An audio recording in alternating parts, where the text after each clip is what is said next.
Heldentalk, der Hunde-Podcast von Hundeort. Ich bin Lisa und du hörst mich gleich zusammen mit Katha im Heldentalk, dem Hunde-Podcast von Hundeort. Du warst lange draußen mit deinem Hund. Spaziergang, Spielen, vielleicht noch ein bisschen Training. Und zu Hause bringt dein Hund sein Spielzeug, will noch was machen, noch eine Runde Action. Also denkst du, naja, vielleicht war das einfach noch nicht genug. Warum manche Hunde scheinbar immer mehr Auslastung brauchen und genau dadurch immer unruhiger werden, darüber sprechen wir heute.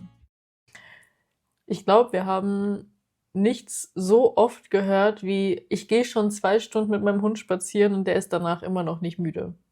Mein Hund kriegt einfach nicht genug. Egal wie viel ich mache, der kommt nach Hause, der will weiterspielen, bringt Spielzeug und rennt über die Couch, ist noch nicht müde. Ja. Dann nochmal in den Garten und nochmal mehr. Ist auch immer spannend. Ich frage so in Heldenanalysen dann auch immer, was macht der denn dann? Also woran machst du das fest oder woran erkennst du, dass noch nicht genug ist?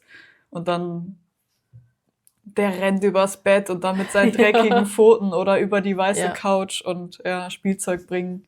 Oder der muss noch mal in den Garten, der muss immer nach dem Spaziergang noch mal im Garten sich richtig auspowern. Ja. Das hören wir sehr, sehr oft tatsächlich. Und die Verwunderung darüber, warum der Hund jetzt immer noch nicht müde ist. Es kann doch nicht sein. Ja. Und genau das werden wir jetzt heute in dieser Folge mal beleuchten. Also es geht quasi Auseinandernehmen. Das klingt immer so hart. Nein. Immer so harte Fakten. Wir sprechen also über Auslastung. Ja. Und auch wir sind zumindest mit dem einen Hund in die Auslastungsfalle getappt. Ja. Irgendwann denkt man ja auch, da wird ja was dran sein. Also dann machen wir den mal ordentlich müde und wir machen den mal bis zur Erschöpfung kaputt. Und wir haben morgens angefangen, wer die Weihnachtsfolge gehört hat, da haben wir das auch schon mal berichtet. Wir haben morgens angefangen an Heiligabend. Wir haben ihn tatsächlich auch 1-2 Mal über den Tag geweckt, wenn er sich hingelegt hat. Oh, darf man das erzählen? Wir haben ihn nicht schlafen lassen, ja. Also wir dachten, dann kann der später schlafen. Ich möchte das schon mal direkt auflösen. Ja. Dann kann der heute Abend oder Nachmittag schlafen, wenn dann die Familie da ist. Und da soll der ja dann auch entspannt sein und müde sein und ruhig sein. So dachten wir. Wow. Und das war das blödste Weihnachten. Es war übel. Ja. Es war wirklich übel. Und wir mit unserem frisch gebackenen Welpen. Und es hat eigentlich nur gefehlt, dass Janosch den Weihnachtsbaum, der in deiner Familie mit echten Kerzen betrieben wird, angezündet hat. Das hätte eigentlich nur noch gefehlt, aber es war an gar nichts an Ruhe zu denken. Und das, obwohl er mehr als ausgelastet und eigentlich eher überlastet war, kam in diesem Hund nicht der Gedanke auf mir tun jetzt auch irgendwie die Knochen weh und ich bin irgendwie voll erschöpft. Ich leg mich mal hin. Das kam nicht. Der war einfach den ganzen Nachmittag und Abend noch wach und auch drüber, also gefiebt, gejault. Er kam nicht runter. Ja. Der war fix und alle und dann halt Kinder, Familie und so, aber natürlich hat er da die Strategie nicht gehabt, sich zurückzuziehen.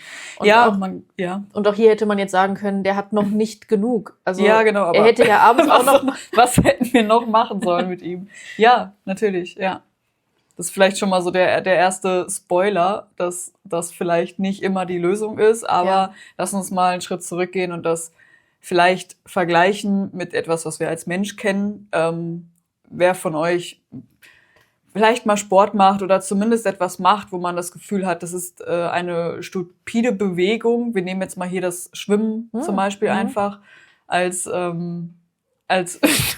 stupide Bewegung.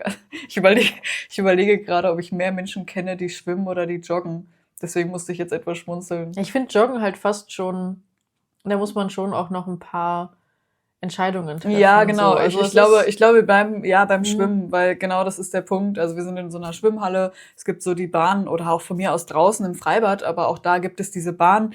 Man ist da so, in so einem Film drin, à la ich schwimme in die Richtung. Man kennt es auch auch als Kind kennt man das oder wo man Kind war, dass so, wenn man im Schwimmbad war, danach so richtig schön müde ist, obwohl man ja da noch sehr viel gemacht hat als Kind, aber Ich kenne so dieses körperliche, so diese Knochen, die so schwer sind und man hat eigentlich nur noch Hunger den ganzen Tag, aber ansonsten ist man echt total müde und zufrieden irgendwie. Also eine gute Müdigkeit. So eine gute Art. Ja. Ich kenne noch in unserem Schwimmbad damals, wo ich als Kind immer häufig war dann so ein Kinderbereich und dann dieser Erwachsenenbereich. Und dann gab es ja diese ganz klassischen Erwachsenen, aus meiner Sicht, diese älteren Menschen, die dann mit Badekappe... Nein, die waren doch über 80, oder? Nein. Echt nicht? Also bei uns jetzt nicht, aber mit Badekappe und Brille in diesem Erwachsenenbereich, wo man ja als Kind nicht hin durfte, was so wow, so voll tief war und so. Ja. Und die dann einfach so ganz stumpf immer diese Bahn hin und her geschwommen sind und auch die Hälfte der Zeit so unter Wasser waren. Und man hat auch gemerkt, die waren ja auch reizabgeschottet. Also voll. Wenn du so Brust schwimmst, dann ist da auch einiges. Du hörst nur das Plätschern des Wassers neben dir und ansonsten ja gar nicht so wahnsinnig viel, zumindest jetzt je nach Schwimmbad natürlich. Aber voll. Und das sah immer sehr nach so einem, also da bin ich beim Hingucken auch schon mit müde geworden und so runtergefahren, weil das so eine immer gleiche Bewegung war. Anders als zum Beispiel bei so entweder so Teamsportarten, sowas wie Volleyball oder Fußball oder aber auch sowas wie Tennis, nicht als Teamsportart, aber als Ballsportart, ne, wo man sehr aktiv unterwegs ist und wo man sehr konzentriert sein muss und immer auf jeden Fall, immer auf Sendung, ne, immer irgendwie, okay, wo fliegt der Ball? Habe ich den noch gekriegt? Dann die Anspannung und das Adrenalin, was da reinkommt, kriege ich den Ball noch? Gut, das können wir jetzt ganz gut beschreiben, aber vielleicht auch beim Fußball, also Teamsportarten, wo man noch auf seine Mitspieler achten muss, beim Volleyball ja genauso oder so, also bei diesen aktiven Sportarten, wo man denken muss, schnelle Entscheidungen treffen muss, immer wieder verarbeiten muss, immer wieder neu handeln muss, so, dass es vielleicht so das Gegenstück zu diesem stupiden, immer gleichen Ablauf, wo man halt so voller Energie ist, auch danach. Also wo so danach so, boah, das hat richtig gekickt irgendwie und man ist so voll drauf, aber halt so voller Energie und hat das Gefühl, okay, das muss ich jetzt noch 2 Stunden machen, weil sonst, aber es würde einfach immer mehr werden. Ja, also, voll.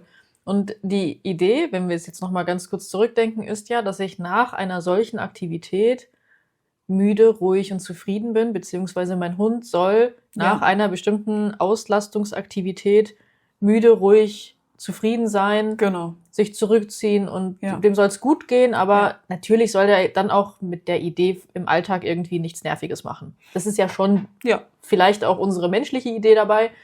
Und nach einem Tennisspiel, in der Analogie jetzt gesprochen, also ganz ehrlich, ich fahre morgens müde auf den Tennisplatz und komme nach dem Tennisspiel energiegeladen zurück.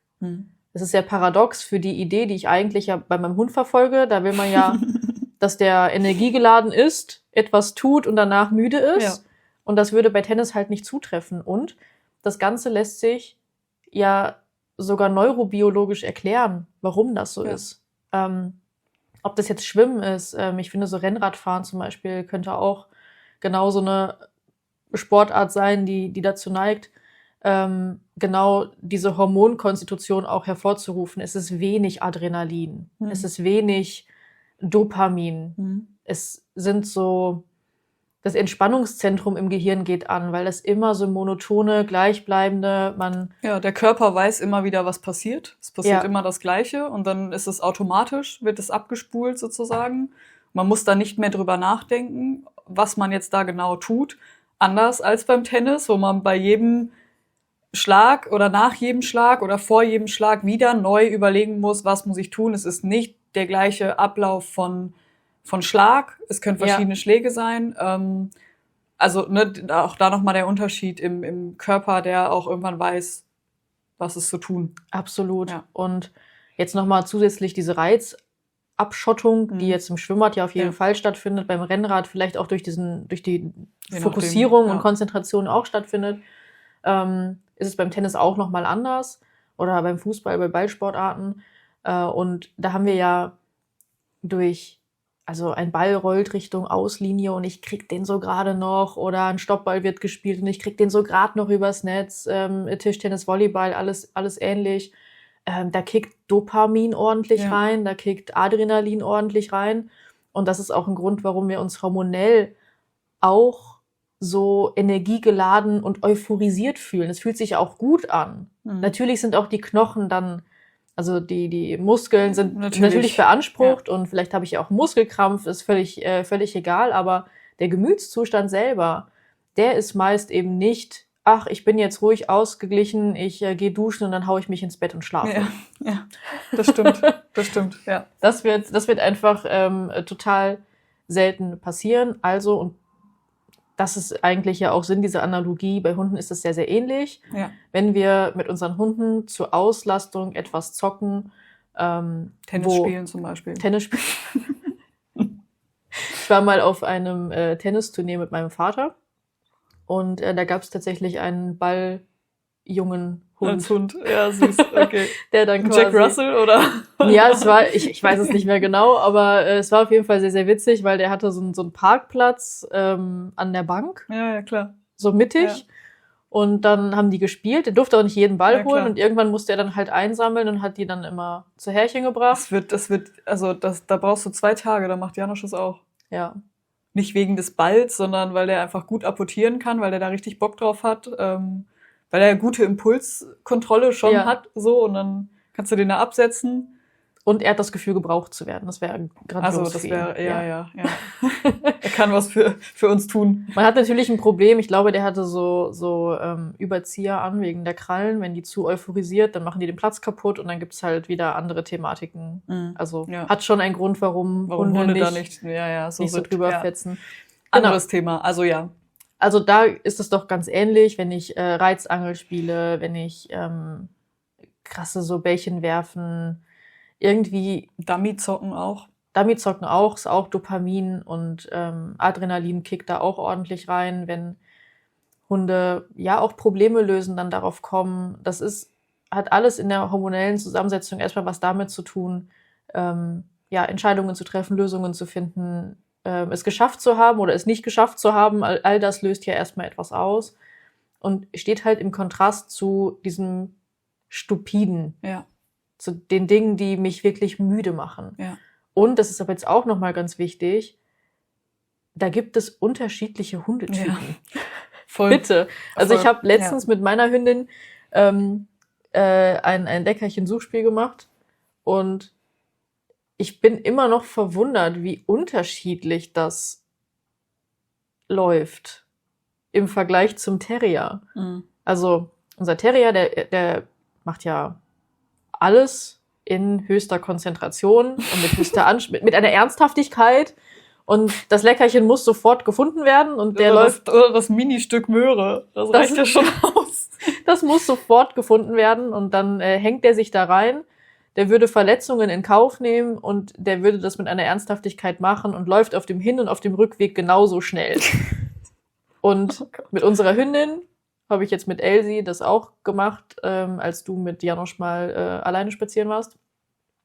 Ja. Sie schlendert halt so los, wenn ich sie so freigebe.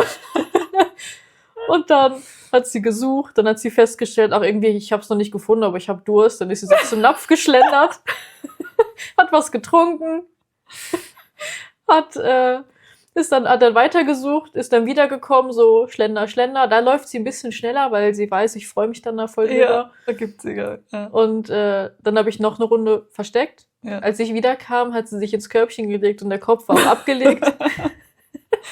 Also war so, ja, okay, wenn es dir jetzt wichtig ist, dann gucke ich, ob du da jetzt mehrere versteckt hast.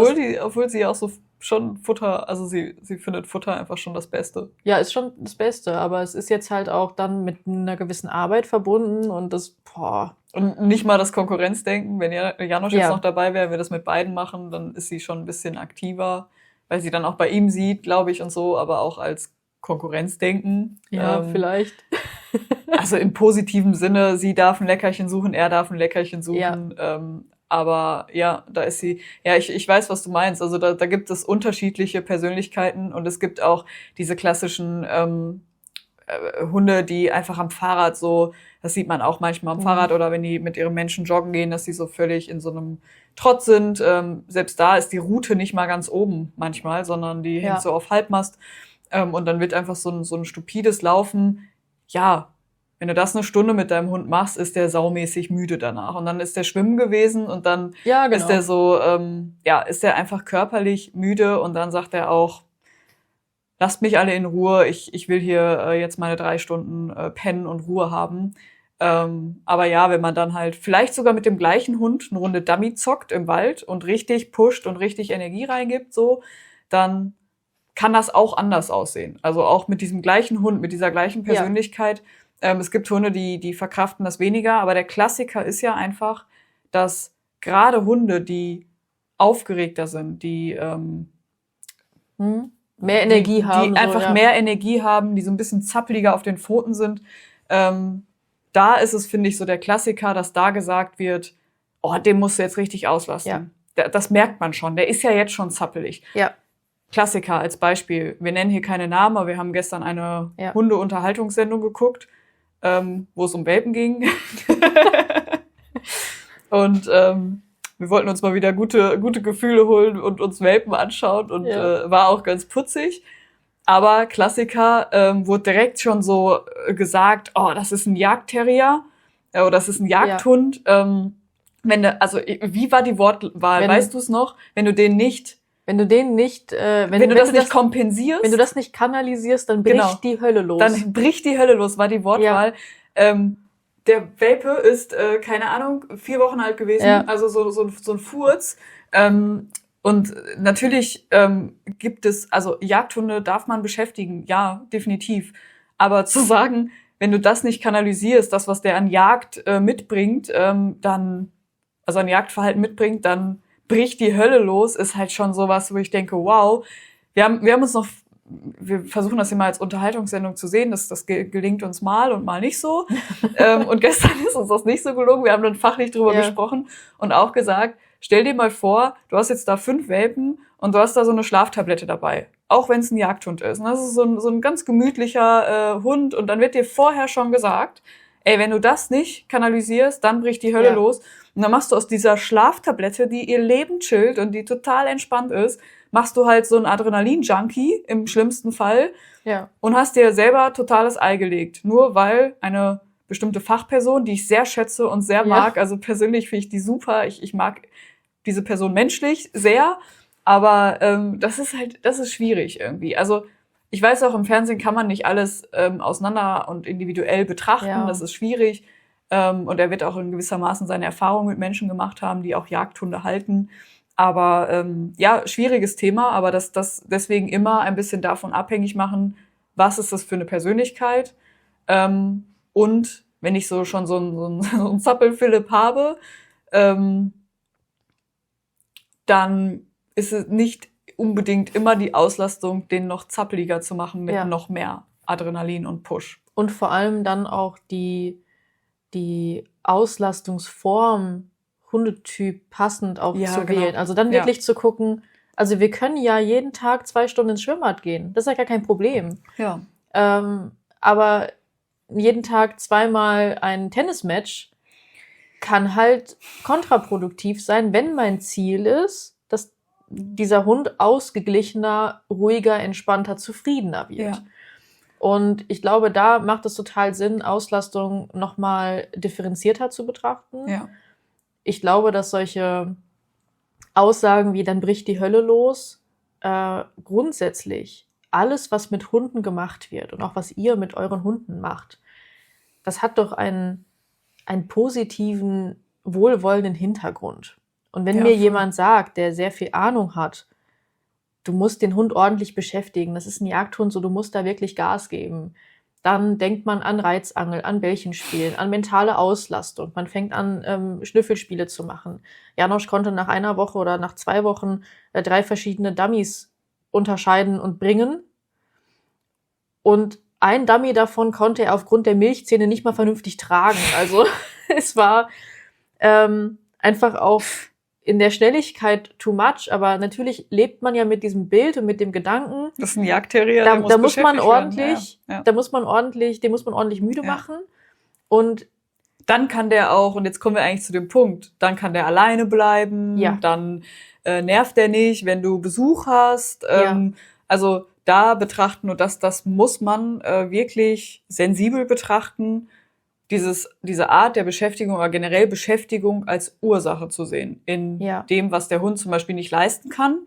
Da muss ich den nur richtig auspowern und dann kann er das plötzlich leisten. Schwierig.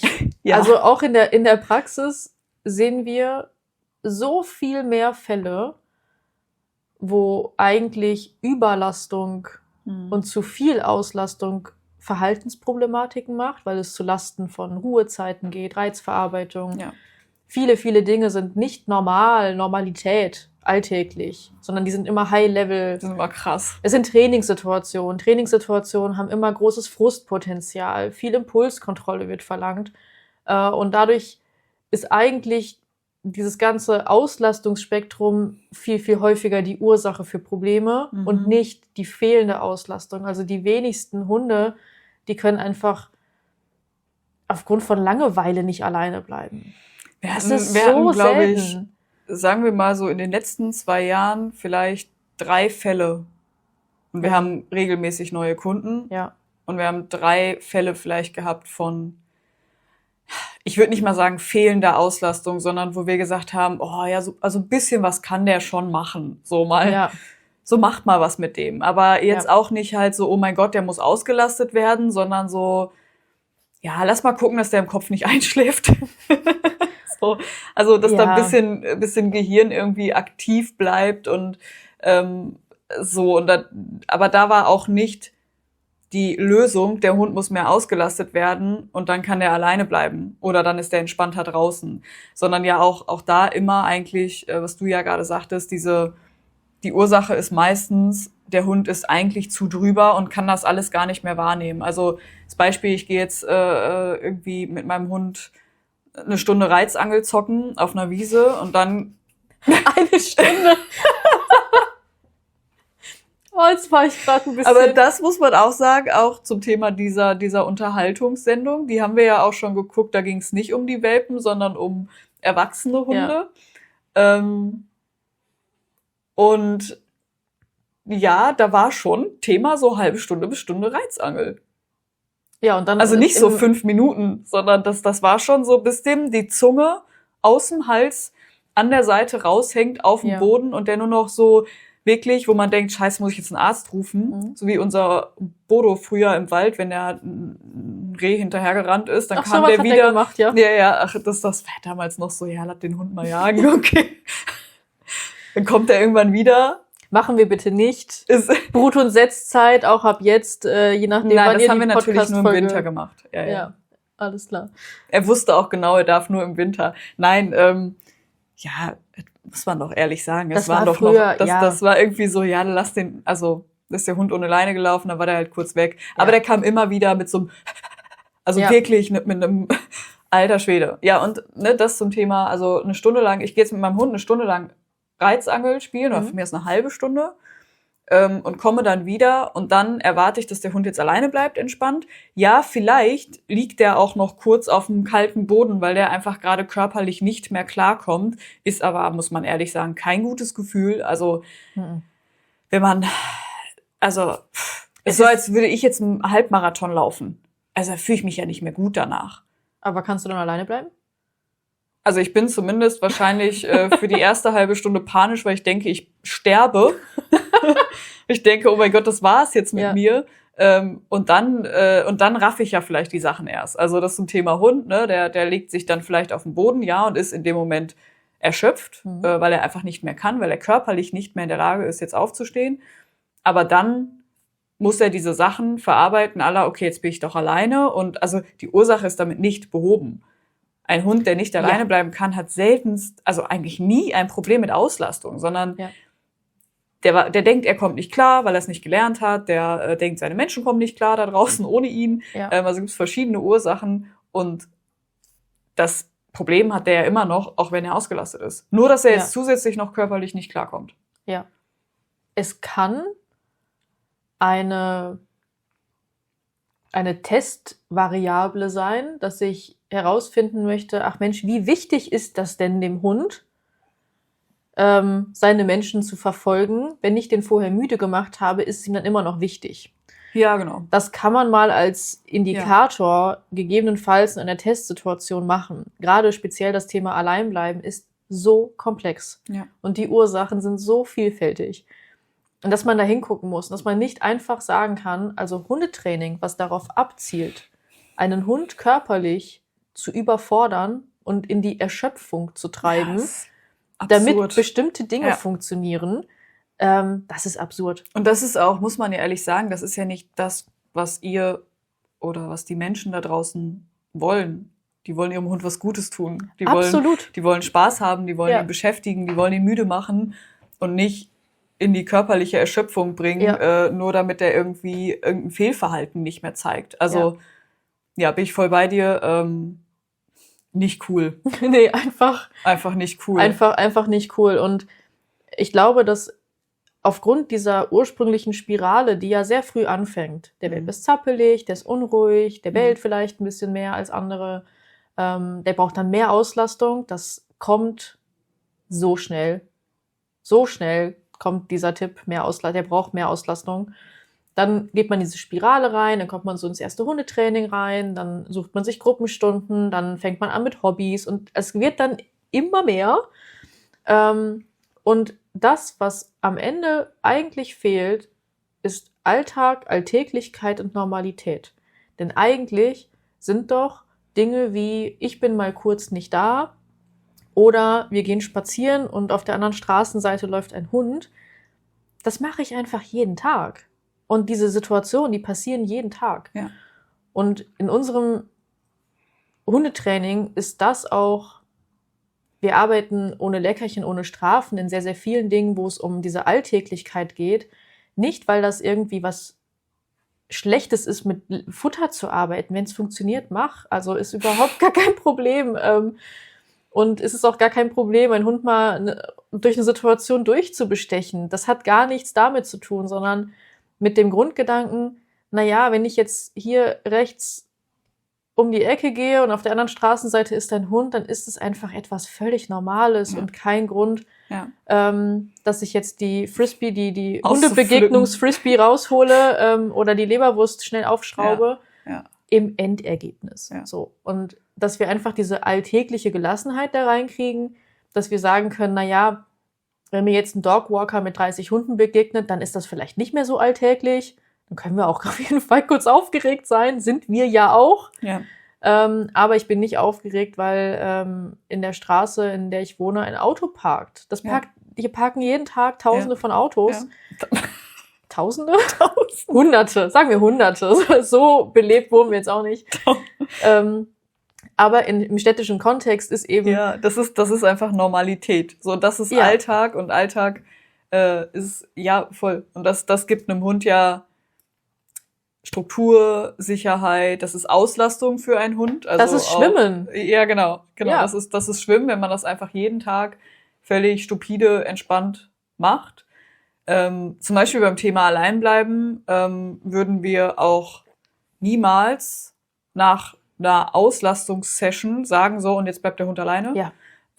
Auch da, weil, wenn wir Tennis spielen oder wenn der Hund halt jetzt Dummy zockt oder die Reizangel hatte, dann ist der drauf, dann ist der halt voller Adrenalin und entspannt wahrnehmen, dass es nichts Schlimmes bedeutet, alleine zu sein oder so. Das kann der Hund erst, wenn der ein bisschen runtergefahren ist und wenn er die Dinge auch wieder entspannt wahrnehmen kann. Ja. Wir sagen immer im Training, wenn ihr dann, wenn wir das Alleinbleibtraining besprochen haben, was die Menschen tun sollen, dann niemals nach dem Spaziergang, niemals vorm Fressen, niemals nach einer krass aufregenden Situation, sondern meistens sogar aus einer Ruhe heraus. Ja. Aus einer ruhigen, entspannten Situation heraus. Auch ritualisiert, dann weiß der Hund, was passiert und so weiter und so fort. Ohne ins Detail zu gehen, aber Ja, das ist und das weniger aus dem, boah, der hatte gerade die Reizangel, jetzt hängt er in der Ecke und dem hängt die Zunge raus und jetzt lasse ich ihn alleine. Jetzt kann ich schnell einkaufen gehen. Das ist einfach auch total spannend, weil ich glaube, dass gerade beim Alleinbleiben dieses Bild noch sehr, sehr hartnäckig ist. Mhm. Und wenn wir unseren Alltag haben und in Präsenztrainings unterwegs sind und Janosch hier alleine ist, dann bekommt er außer seiner Morgenrunde, die sonst auch regulär stattfindet, eigentlich gar keine zusätzliche Auslastung und kann problemlos und wunderbar, völlig entspannt einfach schlafen. Das hat ein bisschen was auch mit unserer normalen Tagesstruktur zu tun, dass es einfach erstmal völlig normal ist, dass irgendwie vormittags nicht so viel krasse Sachen passieren. Ja. Und nach unserem Trainingstag, wenn wir dann wieder zurück sind, dann gibt's halt dann ein bisschen Auslastung, Spaß. Dann können wir auch mal Tennis spielen gehen, so. Dann haben wir auch mal eine schöne Zeit zusammen. Hol den Ball. Aber es ist nicht so, dass wir sagen, okay, das ist die Voraussetzung. Muss er alleine bleiben und Sonntag müssen wir den ordentlich fertig machen. Das wollte ich noch sagen. Das ist das, was wir manchmal machen. Also wenn wir wissen, okay, morgen ist Sonntag, wir haben meistens sonntags eher längere Trainingstage. Und da ist es schon so, wenn wir sagen, okay, jetzt muss der wirklich mal 5, 6 Stunden alleine bleiben, das ist dann halt maximal einmal die Woche, so lang, dann, dass wir dann an dem Tag davor oder an dem Abend davor oder Nachmittag davor mal ein bisschen mehr machen. Aber ganz wichtig, dann gehen wir halt vielleicht Dummy zocken, auch mal länger oder auch mal eine größere Runde spazieren. Aber er hat dann die ganze Nacht, um das Adrenalin runterzufahren, um am nächsten Morgen, wo er ja so lange alleine bleiben soll, da eigentlich dann körperlich müde zu sein. Da gibt's die Runde morgens, wo er pinkeln kann, kacken kann und wir gehen ein bisschen raus. Und dann ist er körperlich müde, aber halt vom Vortag. Und das Adrenalin konnte schon runterfahren. Und dann braucht er aber auch an dem Tag nichts. Dann schläft er 5 Stunden. Aber da sprechen wir auch an dem Vortag nicht davon, wir waren 2 Stunden Dummy spielen. Ja, das wollte ich jetzt noch fragen. Betitel's mal. Was ist dann eine ausgiebige Dummy-Einheit in Minuten? Ich mach's selten am Stück. Mhm. Ich gehe dann halt hier oben bei uns in den Wald. Mhm. Ich laufe sogar manchmal 3-mal die gleiche Runde. Mhm. Also gehe quasi 3-mal die gleiche Runde. Das heißt, er hat da nicht mehr so viel an Reizen zu verarbeiten, sondern dann chillen wir halt da unsere Base. Also wir sind einfach im Wald. So, ich kann nicht mal sagen, ich laufe diese Runden, sondern dann bin ich halt mal da, dann halte ich mich da mal auf. Ach cool, da ist gerade ein Fleck Sonne, lass mal hier eine Runde rumchillen.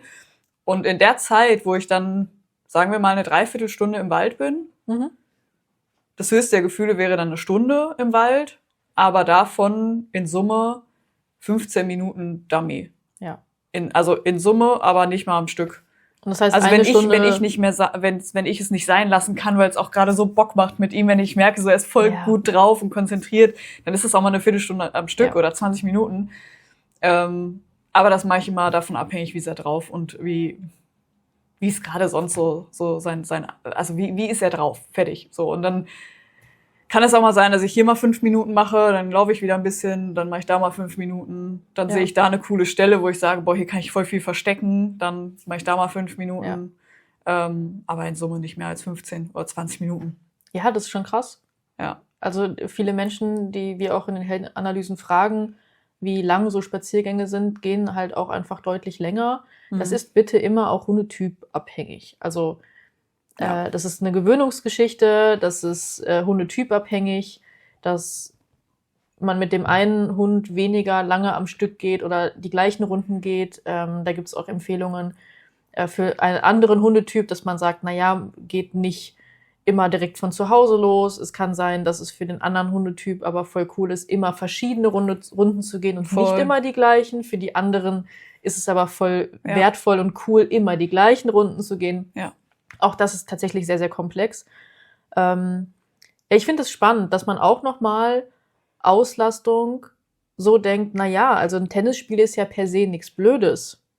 Also Adrenalin, Spaß haben und so weiter. Aber einen Tag nach dem Tennis, wenn wir montags Tennis gespielt haben, bin ich dienstags halt vielleicht in diesem Zustand, wo mir die Knochen, also wo ich einfach so ein bisschen schwere Knochen habe und ich bin zufrieden und ausgelastet. Ja.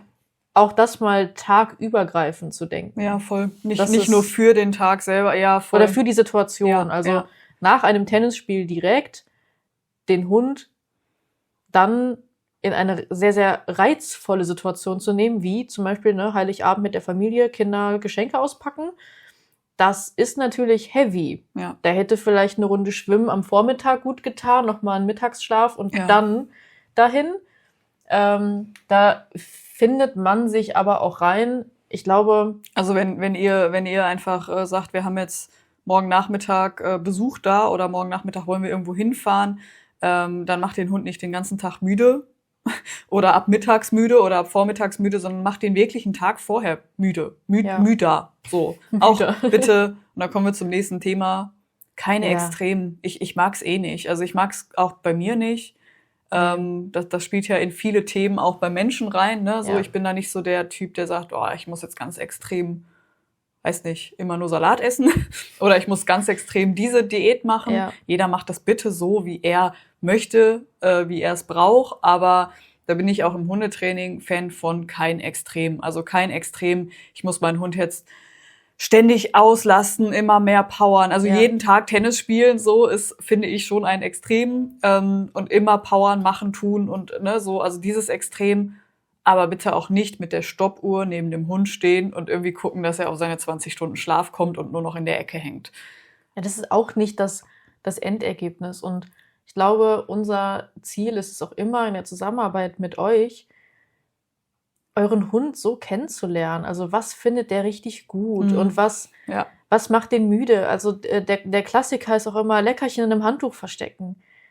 Wie viel Videomaterial wir allein von dieser Situation haben und wie unterschiedlich Hunde damit umgehen. Ja. Die einen rasten aus, weil die diesen blöden Knoten nicht aufkriegen, werden frustig, fangen an, danach irgendwelche Möbel zu rammeln. Ja, oder versuchen irgendwie so den Knoten aufzukratzen. Also und rasten dann, halt ja. komplett Oh mein aus. Gott, ein Knoten. Weil das so dumm ist und man da Ja. nicht drankommt. Und dann gibt's halt die Hunde, die sich genüsslich Ja. 30 Minuten in einer Entspanntheit mit diesem Handtuch Ja. beschäftigen. Hatten wir letztens noch im Training, da Ja. waren wir beide überrascht, weil wir es ein bisschen anders gedacht hätten, Ja. tatsächlich, mit diesem Hund. Und da gab's Leckerchen in einer alten Hose, dann wird das so alles versteckt und gemacht und getan. Dann dachte ich schon so, okay, ich bin jetzt mal gespannt. Dann legte diese Hündin sich halt so hin, rutschte so hin und fing dann so an, so genüsslich in dieser Hose Ja, wie rumzuwursteln. toll. Und das ist Auslastung. Da hört man auch, wenn die Nase dann Ja, so schnuppert und das ist die Auslastung daran, Der nicht das Gemüts- körperliche Aufdrehen, Ja. sondern das ist bei Hunden dann die Auslastung und sie war danach einfach so, ja, also könnt ihr mich jetzt einfach in Ruhe lassen, Ja. aber war halt so, ganz, ganz toller Gemütszustand Voll dabei. schön, ja. Und ich glaube, das Ziel darf sein, auch das für seinen jeweiligen Hund, den man da gerade eben hat, ja, herauszufinden, möchte der jetzt am liebsten dieses Handtuch zerfetzen oder die Hose aufreißen, damit er endlich an dieses blöde Leckerchen kommt, oder ist es was sehr Stupides, Erholsames? Das gleiche gilt für Schleckmatten, für Schnüffelteppiche, Ja. all diese Dinge. Das gilt auch für alle Hobby-Dinge, dass man einfach mal hinschaut, wer hat daran Spaß? Ich finde, Auslastung mit dem Hund und so darf auch den Menschen Spaß machen. Wir darf müssen mir auch nichts, Bock machen, ja, voll. wir müssen nichts tun, Ja. worauf wir selber irgendwie keine Lust haben. Und wie ist der Gemütszustand? Ist es eher Schwimmen? Ist es eher Tennis spielen? Mhm. Das mal so ein bisschen grob zu kategorisieren. Keins von beiden ist jetzt das Nonplusultra oder das ja, auch nicht für schäbigste. immer. Also macht das auch Ja. mal einmal die Woche und dann macht ihr in der nächsten Woche was anderes. Wir haben in Schweden letztes Jahr mal wieder die Frisbee rausgeholt. Ja. Ja, wir haben die 5-mal geworfen. Der Hund war fertig im Mettbrötchen. Ja, das würde Also mir ja, das so, tatsächlich, boah. mir würde das mehr Spaß machen, aber es tut halt irgendwann auch unserem Ja. Terrier nicht gut. Ja, vor allem Ähm, war der nicht dran gewöhnt, ne? Das muss ja. man dazu sagen, der war da körperlich. Elsa auch- sagt, ja, das hast du nett geworfen, das ist cool, das ist hinten hingefallen, ja, habe ich gesehen.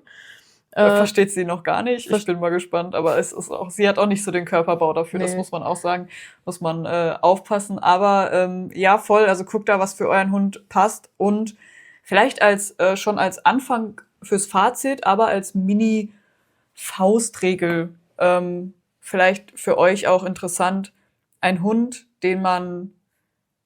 wo man nicht viel braucht, um ihn zu aktivieren. Also wo du so mit dem kleinen Zeh wackelst und dein Hund sagt, okay, alles klar, ich bin dabei.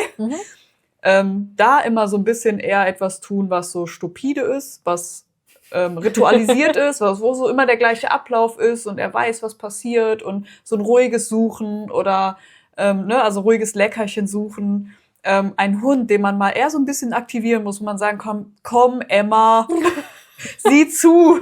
Jetzt so, da mal zu sagen, da muss ich mal ein bisschen mehr Energie aufbringen, um den Hund zu motivieren und zu sagen, so, das ist nicht falsch. Also da gibt's so ein bisschen die 2 Kategorien. Es ist trotzdem immer individuell, aber zumindest so als Mini-Faustregel, wo man mal drauf achten kann und wo man noch drauf achten kann, wenn dein Hund bei einer Schleckmatte immer mehr Energie bekommt, ist es nicht etwas, was ihn runterfährt, sondern wenn du ihm die hinstellst und er sagt, ich krieg diesen verdammten Joghurt da nicht raus und das bringt mich auf die Palme, dann ist es keine Auslastung und dann kompensiert es auch nicht die Aufregung vorher. Man möchte ja immer, dass der Hund dann runterfährt bei einer Schleckmatte, zum Beispiel.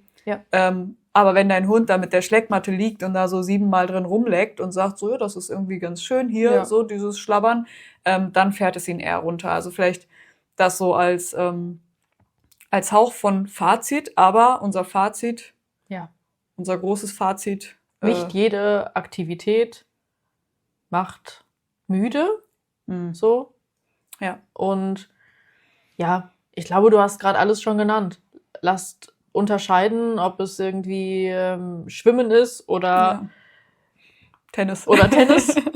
Lasst gucken, was braucht es. Nichts von dem ist irgendwie schlimm. Keine Extreme. Also verabschiedet euch grundsätzlich von diesem Auslastungsextrem aller, der Hund muss komplett hechelnd auf den Fliesen legen, weil er körperlich nicht mehr klarkommt, aber auch oh Gott, hat er jetzt hier eine Erregung gezeigt? Nein, also er darf dann da auch mal kurz aufgeregt sein und man darf auch mal Gas geben. Das ist dann nicht schlimm für die nächsten 15 Wochen, sondern ich glaube, da den eigenen Hund noch mal viel, viel besser kennenzulernen und zu gucken, was bedeutet was für den Hund, bedeutet auch, dass ich die Freiheit habe, eigentlich alles mit ihm auch dosiert und machen zu können und auch Spaß gemeinsam mit dem Hund zu haben. Auch ein Fazit, sucht euch eine Beschäftigung, auf die ihr auch Bock habt. Ja, unbedingt. Also es darf auch mal etwas sein, wo der Hund was alleine vor sich hin schnurpselt oder ein Leckerchen im Handtuch sucht, aber überlegt euch auch was Gemeinsames, worauf ihr auch Bock habt. So, unbedingt. Das ist und der Alltag cool für einen Hund, für euch. Der Alltag an sich, das Mitlaufen im Alltag. Mal essen gehen, mal Besuch bekommen, mal alleine sein, dabei sein, die Spaziergänge, mal länger, mal kürzer, ein bisschen Auto fahren, mit in Urlaub kommen. Das ist alles Auslastung genug, in aller Regel. Ja. Also ein Hund in einer sozialen Gemeinschaft, der anerkannt wird, der eine Persönlichkeit hat, der wahrgenommen wird, um den sich gekümmert wird, Bedürfnisbefriedigung immer an erster Stelle, also dem Hund geht's gut, dann ist das Mitlaufen im Alltag einfach auch eine schöne Sache. Ja. So. Jetzt habe ich richtig Bock, Dummy zu zocken, so 2 Stunden. Lass uns jetzt eine Runde zocken. Ja, unbedingt. Okay, wenn euch die Folge gefallen hat, dann schickt sie gerne weiter. Vielleicht kennt ihr Leute mit Hunden auch, wo ihr sagt, die brauchen mal mehr Auslastung oder vielleicht auch nicht unbedingt. Hinterfragt es ein bisschen, schaut auf euren Hund individuell. Keine Extremen. Und wenn euch die Folge gefallen hat, dann hinterlasst uns bei YouTube einen Daumen oder ein Sternchen bei Spotify, je nachdem, wo du gerade schaust oder hörst. Wir sind ein Videopodcast. Ja, also, an der Stelle winke ich. Vielleicht sollten wir das nächste Mal am Anfang sagen, dass wir ein Videopodcast sind, weil damit die Leute schon fertig mit gucken oder mit hören. Das ist clever. Also, wir hören uns in der nächsten Folge. Bis bald. Bis bald.